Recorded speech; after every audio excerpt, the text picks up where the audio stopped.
ವಿದ್ಯಾಚೇತನ ಪದವಿ ಪೂರ್ವ ಕಾಲೇಜಿನಲ್ಲಿ ಬೆಂಗಳೂರು ದಕ್ಷಿಣ ಜಿಲ್ಲೆ ಮತ್ತು ಮಾಗಡಿಯ ಪೊಲೀಸ್ ವತಿಯಿಂದ ನಡೆದಂತಹ ಆಪರೇಷನ್ ರೈಸ್ ಹಾಗೂ ಬೇಡ ಬ್ರೋ ಅಭಿಯಾನಕ್ಕೆ ಮಾದಕ ವಸ್ತು ಮುಕ್ತ ಕರ್ನಾಟಕಕ್ಕಾಗಿ ಒತ್ತಡಕ್ಕೆ ಮಣಿಯಬೇಡಿ, ಆತ್ಮವಿಶ್ವಾಸದಿಂದ ಹೇಳಬೇಡ ಬ್ರೋ ಕಾರ್ಯಕ್ರಮದಲ್ಲಿ ನಡೆಯಿತು.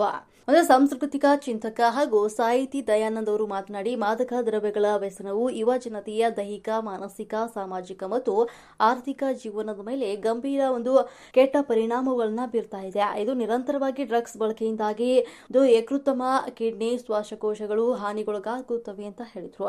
ಸರ್ಕಲ್ ಇನ್ಸ್ಪೆಕ್ಟರ್ ಶ್ರೀನಿವಾಸ್ ಜಿಟಿ ಅವರು ಮಾತನಾಡಿ, ಜನನದಿಂದ ಮರಣದವರೆಗೆ ಕಾನೂನು ಪಾಲಿಸಬೇಕು, ನೆಲ ಜಲಕ್ಕೆ ಗೌರವ ತರುವ ಕೆಲಸವನ್ನ ಮಾಡಬೇಕು. ಸೈಬರ್ ವಂಚನೆ, ಡ್ರಗ್ಸ್ ಮಾಫಿಯಾ, ರ್ಯಾಗಿಂಗ್, ಮಹಿಳೆಯರ ಮೇಲಿನ ಹಲ್ಲೆಗಳು ಜಾಸ್ತಿ ಆಗ್ತಾ ಇದ್ದು ದೇಶಕ್ಕೆ ಇದು ಕಪ್ಪು ಚುಕ್ಕೆ ಎನಿಸ್ತಾ ಇದೆ. ಅಕ್ಷರ ವಂಚಿತರಿಗೆ ಅರಿವು ಮೂಡಿಸುವ ಮೂಲಕ ಮಾದಕ ವಸ್ತುಗಳ ಸೇವನೆ, ಮಾರಾಟ ದಂಧೆಯ ಬಗ್ಗೆ ಸುಳಿವು ಸಿಕ್ಕ ಕೂಡಲೇ ಪೊಲೀಸರ ಗಮನಕ್ಕೆ ತರಬೇಕು. ಹೃದಯಕ್ಕೆ ತೊಂದರೆ, ನರಮಂಡಲದ ಹಾನಿ, ಸಾಂಕ್ರಾಮಿಕ ರೋಗಗಳಿಗೆ ಬಲಿಯಾಗಬೇಕಾಗುತ್ತದೆ ಅಂತ ಹೇಳಿದ್ರು. ಕಾಲೇಜು ವಿದ್ಯಾರ್ಥಿನಿಯರು ಸಹವಾಸ ದೋಷದಿಂದಾಗಿ ದುಶ್ಚಟಗಳಿಗೆ ಬಲಿಯಾಗಬೇಡಿ.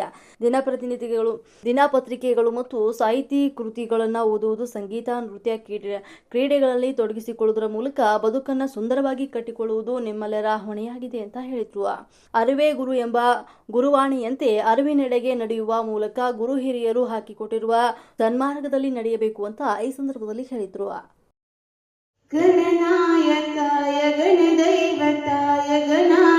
ಕೆಲಸವನ್ನ ಪೊಲೀಸ್ ಇಲಾಖೆ ಬೆಂಗಳೂರು ದಕ್ಷಿಣ ಜಿಲ್ಲೆಯ ವಿಭಾಗದ ಅಧಿಕಾರಿಗಳು ಮತ್ತೆ ಸರ್ಕಾರ ಎಲ್ಲವೂ ಕೂಡ ಒಂದು ಒಳ್ಳೆ ರೀತಿಯ ಕೆಲಸ. ಇವ್ರು ಹೇಳಿದ್ದನ್ನ ನೋಟ್ ಮಾಡ್ಕೋಬಹುದು, ಪ್ರಶ್ನೆಗಳನ್ನ ಕೇಳಬಹುದು, ನೀವು ಧೈರ್ಯವಾಗಿ ಪ್ರಶ್ನೆಗಳನ್ನ ಕೇಳಬಹುದು. ಕೈ ಮಾಡಿ ಪ್ರಶ್ನೆಗಳಲ್ಲಿ ಒಳ್ಳೆಯ ಪ್ರಶ್ನೆ, ಕೆಟ್ಟ ಪ್ರಶ್ನೆ ಅಂತ ಇರೋದಿಲ್ಲ.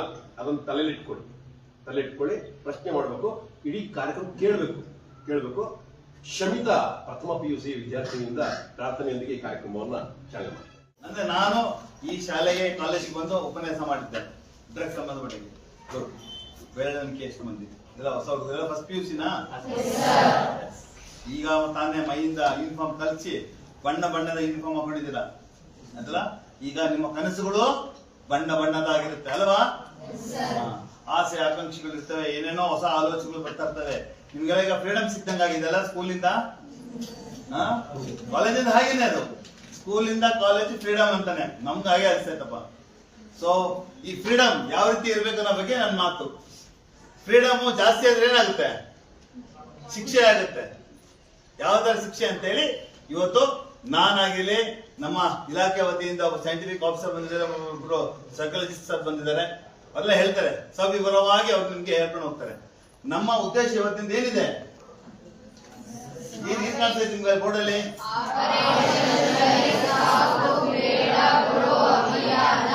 ಅದಕ್ಕೆ ಕಡೆ ಚಿಕ್ಕದಾಗಿದೆ, ಏನದು?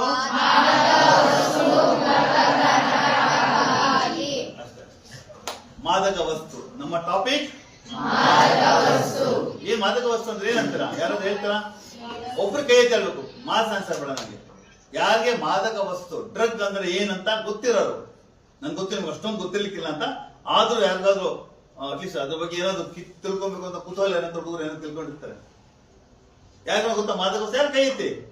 ನಗುವಂತದ್ದು ಏನಿಲ್ಲ ಇಲ್ಲಿ. ನೋಡೋಣ ನಿಮ್ಗೆ ಎಷ್ಟು ಮಟ್ಟಿಗೆ ನಾಲೆಜ್ ಇದೆ ಡ್ರಗ್ಸ್ ಅಂತ. ನಿಮ್ಮ ಬುದ್ಧಿಮಟ್ಟಿಗೆ ತಕ್ಕಂಗೆ ನಾವು ಮಾತಾಡೋಕೆ ಅನುಕೂಲ ಆಗುತ್ತೆ. ಹೇಳ್ತಾರೆ ಡ್ರಗ್ಸ್ ಅಂದ್ರೆ ಏನು ಅಂತ. ಹೋಗ್ಲದು ಒಳ್ಳೇದೇ ಕೆಟ್ಟದ್ದ? ಯಾರು ಹೇಳ್ತೀರಿ ಕೆಟ್ಟದ್ದು ಅಂತ? ಒಳ್ಳೇದಂತ ಎಷ್ಟು ಜನ ಹೇಳ್ತಾರೆ? ಒಳ್ಳೇದಂತ ಎಷ್ಟು ಜನ ಕೈ ಇರ್ತೀರಿ? ನೋಡ್ಕೊಂಡು ಕೈ ತಕೋಬಿಡಪ್ಪ. ನಿಮ್ಮ ಮನ್ಸಿಗೆ ಅನ್ಸ್ಬೇಕು ಅದು ಒಳ್ಳೇದು ಸರಿ ಅಂತ. ಕುರಿಗಳು ಹಾಕ್ಬಾರ್ದಲ್ಲ, ಅವ ಹಳ್ಳ ಬಿದ್ದ ಅಂತ ನಾನು ಹಳ್ಳಿ ಬೀಳ್ಬಾರ್ದು ಅಂತ ಹಂಗೆಲ್ಲ ನಿಮ್ಗೆ ಅನ್ಸ್ಬೇಕು. ವೈಯಕ್ತಿಕ ಆಯ್ತು question. This question is not for the group, for individual. ಒಳ್ಳೇದೇ ಜನ ಕೆಟ್ಟದೇ ಜನ ಅಂತೀರಾ? ಕೆಟ್ಟದ ಎಲ್ಲ ಕೆಟ್ಟದಂತ ಕೈ ಇರ್ತೀರಾ? ಮಾದಕ ವಸ್ತು ಕೆಟ್ಟದ್ದು, ಆರೋಗ್ಯಕ್ಕೆ ಹಾನಿಕಾರಕ. ಅದು ಎಸ್ಪೆಷಲಿ ಬೆಳೆಯುವಂತ ಮೊಳಕೆಗಳು. ಯಾರು? ಯೂತ್. ನೀವು ಈ ದೇಶದ ಬುನಾದಿ. ನಿಮ್ಮಗಳಿಗೆ ಅದು ಮಾರಕವೇ. ಯಾಕಂದ್ರೆ ನಿಮ್ಮ ಬೆಳವಣಿಗೆಯನ್ನ ಕುಂಠಿತಗೊಳಿಸುತ್ತೆ, ನಿಮ್ಮ ಕನಸುಗಳನ್ನ ನಶಿಸುತ್ತೆ, ಹಾಳು ಮಾಡುತ್ತೆ ಅದು ಈ ಡ್ರಗ್ಸ್ ಅನ್ನೋ ಪದಾರ್ಥ. ಡ್ರಗ್ಗೆ ಹಲವಾರು ಮುಖಗಳು. ಬಟ್ ಸೇವನೆ ಎಲ್ಲಿಂದ? ಬಾಯಿಂದ, ಮೇಜರ್ ಬಾಯಿಂದ. ಸೆಕೆಂಡ್ ಈ ಮೂಗಿನಿಂದ ಸ್ಮೆಲ್ ಹೇಳ್ಕೊಂತಾರೆ. ಇನ್ನ ಎರಡನೇದು ಮೂಗಿನಿಂದ, ಮೂರನೇದು ಸಿರಿಂಜ್. ಸಿರಿಂಜ್ ಯಾರು ಕೊಡ್ಬೇಕು ನಮ್ಗೆ? ಡಾಕ್ಟರ್ ಕೊಟ್ರೆ ಅದು ಇಂಜೆಕ್ಷನ್ ಆಗುತ್ತೆ, ನಾವು ತಗೊಂಡ್ರೆ ಕರೆಕ್ಟ್ ಆಗುತ್ತೆ. ಅಂದ್ರೆ ನಾವು ತಗೋಬೇಕಾದ್ರೆ ಡಾಕ್ಟರ್ ತಗೋಬೇಕು. ನೋಡಿದ್ರೆ ಡಾಕ್ಟರ್ ಹೆಂಗ್ ಮಾಡ್ತಾರೆ, ಎಳ್ಬಿಟ್ಟು ಮೆಷರ್ ಮಾಡ್ತಾರೆ ಅಲ್ವಾ, ಎಷ್ಟು ಇರ್ಬೇಕು, ಎಷ್ಟು ಏರ್ ಔಟ್ ಆಗಬೇಕು ಅಂತೆಲ್ಲ ನೋಡ್ಕೊಂಡ್ ಕೊಡ್ತಾರೆ. ಅದು ಒಂದು ವ್ಯವಸ್ಥಿತವಾಗಿ ಕೊಡ್ತಾರೆ. ನಾವು ಹಾಗಲ್ಲ, ಎಳೆದ್ ಬಿಡ್ತೀವಿ. ಈ ಹೋಲಿಗಳಲ್ಲಿ ಪಿಚಕಾರಿ ಬರ್ತಲ್ಲ, ನೋಡಿದಿರಾ? ಎಳೆಯೋದು, ಹೊಡ್ಕೊಂಡದು. ಹೊಡ್ಕೊಳ್ಬೇಕಾದ್ರೆ ಅಷ್ಟೇ ಜೋಶು, ಆಮೇಲೆ ಅವನು ಯಾವ ಲೋಕದಲ್ಲಿ ಇರ್ತಾನೋ ಗೊತ್ತೇ ಇರೋದು. ಹಾಗಾಗಿ ನಿಮ್ಮ ಚಿಕ್ಕ ಚಿಕ್ಕ ತಲೆಗಳು, ಚಿಕ್ಕ ಚಿಕ್ಕ ನಿಮ್ಮ ಏನಂತಾರಲ್ಲ ಯೋಚನೆಗಳನ್ನ ಹಾಳು ಮಾಡೋಂಥದ್ದು. ಗಾಂಜಾ ರೂಪದಲ್ಲಿ ಸಿಗ್ತಾ ಇದೀವಿ ಮಾಗಡಿ. ಗಾಂಜಾ ಸೊಪ್ಪು ನೋಡಿದ್ದೀರಾ? ಸರಿ, ಯಾವಾಗಾದ್ರೂ ಸರ್ ಒಂದು ಪ್ರಾಜೆಕ್ಟ್ ರೆಡಿ ಮಾಡ್ತೀವಿ ನಾವೆಲ್ಲ ತಂದು ತೋರಿಸಿ ಮಾದಕ ವಸ್ತು ಯಾವ ತರ ಇರುತ್ತೆ. ಕಡೆ ಏನಾಗುತ್ತೆ, ಮಕ್ಕಳು ಕಲ್ಪನೆನೇ ಇರೋದಿಲ್ಲ. ಸುಮ್ಮನೆ ನಾವೇನೋ ಹೇಳ್ತಾ ಇದ್ದ ಅವ್ರು ಏನೋ ರೀತಿ ಥಿಂಕ್ ಮಾಡ್ತಾ ಇರ್ತಾರೆ ಅವರು ಅಲ್ವಾ. ಸೊಪ್ಪು, ನಿಮ್ಮ ತಾತ ಅಜ್ಜಿಗಳು ಹೊಗೆ ಸೊಪ್ಪು ತಿಂತಾದ್ರು, ನೋಡ್ತಾ ಇದ್ರ? ಚೀಲ ಇರೋದಿಲ್ಲ, ಅದು ಯಾರು ಕೊಡಲ್ಲ. ಅಜ್ಜಿ ಇದನ್ನ ಅದು ಒಬ್ಳೆ ಉಜ್ಜಿ ಉಜ್ಜಿ ಉಜ್ಜಿ ಉಜ್ಜಿ ಹಾಕೋಣದು, ಅದು ಹೊಗೆ ಸೊಪ್ಪು ಅಂತ. ಅದೇ ಮಾದರಿಯಲ್ಲಿ ಇರುವಂತ ಇದೊಂದು ಸೊಪ್ಪು. ಸೊಪ್ಪುಗಳಲ್ಲಿ ಬೀಜ ಮಿಶ್ರಿತ ಸೊಪ್ಪು ಇರ್ತವೆ. ನೀವು ಯಾರಾದ್ರೂ ಒಂದ್ಸರಿ ನಿಮ್ಮ ಮನೇಲಿ ನೋಡಿ ಸೊಪ್ಪು ಹೆಂಗಿದೆ. ಗಾಂಜಾ ಅಂತ ಗಿಡ, ಗಾಂಜಾ ಗಿಡ ಅಂತ ಹಾಕಿದ್ರೆ ಗೊತ್ತಾಗುತ್ತೆ. ಅದು ಹಸಿ ಗಿಡ, ಅದನ್ನು ಒಣಗಿಸಿ ಅದ್ರಲ್ಲಿ ಪುಡಿ ಮಾಡಿಕೊಂಡು ಅದನ್ನ ಸೇವನೆ ಮಾಡ್ತಾರೆ. ಸಿಗರೇಟ್ ರೂಪದಲ್ಲಿ ಅಥವಾ ಮತ್ತೊಂದು ರೂಪದಲ್ಲಿ, ಮತ್ತೊಂದು ರೂಪದಲ್ಲಿ ಅದನ್ನ ಸೇವನೆ ಮಾಡ್ತಾರೆ. ಅದು ಹೋಗ್ಬೇಕಾದ್ರೆ ದೇಹಕ್ಕೆ ನಿಧಾನವಾಗಿ ಹೋಗುತ್ತೆ. ಒಳಗೆ ಹೋದ್ಮೇಲೆ ಅದರ ಆಟ, ತಗೊಂಡವರೆಗೂ ನಿಮ್ಮ ಆಟ, ತಗೊಂಡ್ಮೇಲೆ ಅದು ನಿಮ್ಮನ್ನ ಮತ್ತಿನ ಲೋಕಕ್ಕೆ ಕರ್ಕೊಂಡು ಹೋಗುತ್ತೆ. ಮತ್ತಿನ ಲೋಕದಲ್ಲಿ ನಿಮ್ಮಿಂದ ಒಳ್ಳೆ ಕೆಲಸ ಆದ್ರೂ ಮಾಡಿಸ್ಬೋದು, ಕೆಟ್ಟ ಕೆಲಸ ಆದ್ರೂ ಮಾಡಿಸ್ಬೋದು ಅಲ್ವಾ.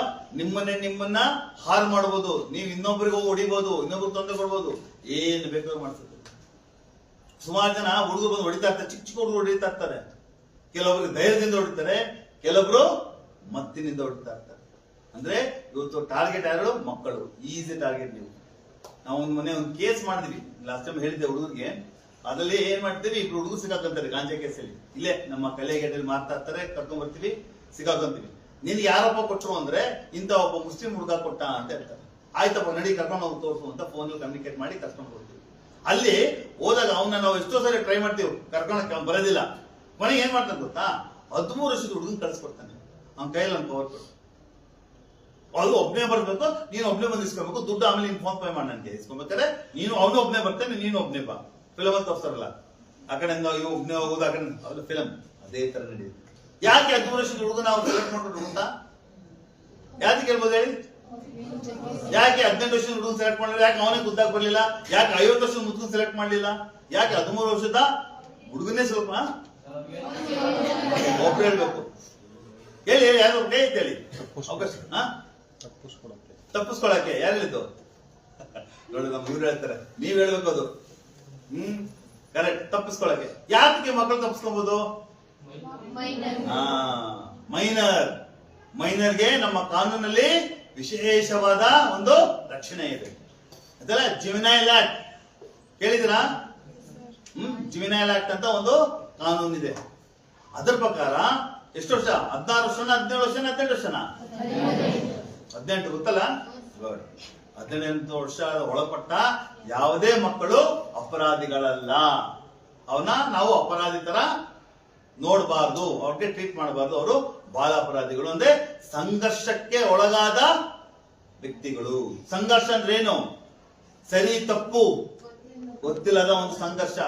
ಬಹಳ ಸರಿ ಹೇಳ್ತಾರಲ್ಲ, ನೀನ್ ಮಾಡ್ಬೇಕು ಸರಿನೇ ತಪ್ಪದ, ಇನ್ನ ಚಿಕ್ಕ ಮಗು ಸುಮ್ಮನೆ ಗೊತ್ತಾಗಲ್ಲ ನಿನಗೆ ಅಂತಾರೆ. ಈಗ ನಮ್ಮ ಅಪ್ಪ ಅಮ್ಮ ಬೈತಾರಲ್ಲ, ಕೂತಲ್ಲ ಸುಮ್ಮನೆ, ಇನ್ನ ಚಿಕ್ಕ ಮಗಳು ಏನು ಹೇಳಿ ಗೊತ್ತಾಗಲ್ಲ ಅಂತ ಹೇಳ್ತಾರೆ. ಎಸ್, ಅಂದ್ರೆ ಚಿಕ್ಕ ಮಕ್ಕಳಿಗೆ ವಿಚಾರ ಮಾಡುವಂತ ಶಕ್ತಿ ಇಲ್ಲ ಅಂತ ದೊಡ್ಡವರು ಅನ್ಕೊಂಡಿದ್ದಾರೆ. ಬಟ್ ಈಗಾಗಲೇ ಚಿಕ್ಕ ಮಕ್ಕಳು ದೊಡ್ಡವರು ಪಾಠ ಹೇಳ್ಕೊಡ್ತಾರೆ ಅಲ್ವಾ. ಈಗ ಇಲ್ಲಿ ಗುರುಗಳು ಅವರ ನೀವಂತ ಗೊತ್ತಾಗಲ್ಲ ನನ್ನ ಟೈಮ್. ಏನ್ ಸರ್ ಪಾಠ ಹೇಳ್ಬೇಕಾದ್ರೆ ಗುರು ನೀವಾಗಿರ್ತಾರೋ ಅವರಾಗಿರ್ತಾರೋ ಗೊತ್ತಾಗೋದಿಲ್ಲ. ಅಷ್ಟು ಬುದ್ಧಿವಂತ ವಿದ್ಯಾರ್ಥಿಗಳು ಇರ್ತಾರೆ ಹೇಳಕ್ ಬಂದ. ಯಾಕಂದ್ರೆ ಗುರುಗಳಿಗಿಂತ ಹೆಚ್ಚು ತಿಳ್ಕೊಳ್ಳೋ ವಿದ್ಯಾರ್ಥಿಗಳಿದ್ದೀರ. ಆ ಹುಡುಗ ಬಂದಿದ್ದು ಏನಕ್ಕೆ ಗೊತ್ತಾ? ಒಂದು ಭಯದಿಂದ, ಇನ್ನೊಂದು ಹಣದಾಸೆ. ಎರಡಕ್ಕೆ ಬಡವರು ಯಾವತ್ತು ಶೋಷಣೆ ಆಗೋದು ಒಂದು ಹಣದಾಸೆಗೆ, ಇಲ್ಲ ಮತ್ತೊಬ್ಬರ ಒತ್ತಡ, ಭಯ, ಮತ್ತೆ ಒಂದು ಪ್ರೆಷರ್ ಆಗ್ತದೆ. ಹಾಗಾಗಿ ಆ ಹುಡುಗ ಬಂದ. ಸೊ ಈ ತರ ನಿಮ್ಮನ್ನ ಬಳಸ್ಕೊಂತಾರೆ. ಹಂಗಾಗಿ ಗಾಂಜಾಗಳು ಅಷ್ಟೇ ನಿಮ್ ಮುಖಾಂತರನೇ ಸಪ್ಲೈ ಮಾಡ್ತಾರೆ, ನಿಮ್ ಮುಖಾಂತರನೇ ಅದನ್ನ ಸೇವಿಸಕ್ ಕಾರಣ ಮಾಡ್ತಾರೆ. ಹಾಗಾಗಿ ನೀವು ಬೇಗ ಬಲಿಯಾಗಂತ ಒಂದು ಕ್ಯಾಟಗರಿ ಇರ್ತೀರ. ಹಂಗಾಗಿ ನಿಮ್ಮ ಸುರಕ್ಷಿತಕ್ಕೆ ಮತ್ತೆ ನಿಮ್ಗೆ ಅದ್ರ ಬಗ್ಗೆ ಅರಿವು ಮೂಡಿಸಕ್ಕೆ ಸೊ ಇವತ್ತು ನನಗಿಂತ ಹೆಚ್ಚಾಗಿ ತಜ್ಞರಿದ್ದಾರೆ, ಅವ್ರು ನಿಮ್ಗೆ ಅದ್ರ ಬಗ್ಗೆ ಒಂದು 20 ನಿಮಿಷ ಹೇಳ್ತಾರೆ, ನಿಮ್ಗೆ ಅರ್ಥ ಮಾಡ್ಕೊಳ್ಳಿ. ಏನಾದ್ರು ಡೌಟ್ ಇದ್ದಾಗ ಕೊನೆಗೆ ಒಂದು ಪೇಪರ್ ಎಲ್ಲ ಚೀಟಿ ಬರ್ದಿಕೊಳ್ಳಿ. ಲಾಸ್ಟ್ ಒಂದು 10 ನಿಮಿಷ ಕ್ವಶನ್ ಆನ್ಸರ್ಸ್ ಇಡ್ತೀನಿ ಆಯ್ತಲ್ಲ. ನಿಮ್ಗೆ ಏನಾನ ಅನುಮಾನ ಇದ್ದ ನಿಮ್ಗೆ ಕೇಳ್ತಾರೆ, ಅದನ್ನ ಅವ್ರ ಕಡೆಯಿಂದ ತಾವು ಹೇಳ್ಸ್ಕೊಂತೀರ. ಓಕೆ ಆಗ್ಬೋದಾ? Right sir. ಹೌದಾ? ಪ್ಲೀಸ್ ಈಗ ತಾವು ನಮ್ಮ ಮಕ್ಕಳಿಗೆ ಏನೆಲ್ಲ ಮೈನರ್ ಮಕ್ಕಳಿದ್ದಾರೆ, ಯಾರು ದೊಡ್ಡರಿಲ್ಲ ಇವರು, ಬಟ್ ಎಲ್ಲ ಕಾಲೇಜ್ ಹುಡುಗರು ಅಷ್ಟೇ. ತಾವು ಅದನ್ನ ಕಂಟಿನ್ಯೂ ಮಾಡಿ.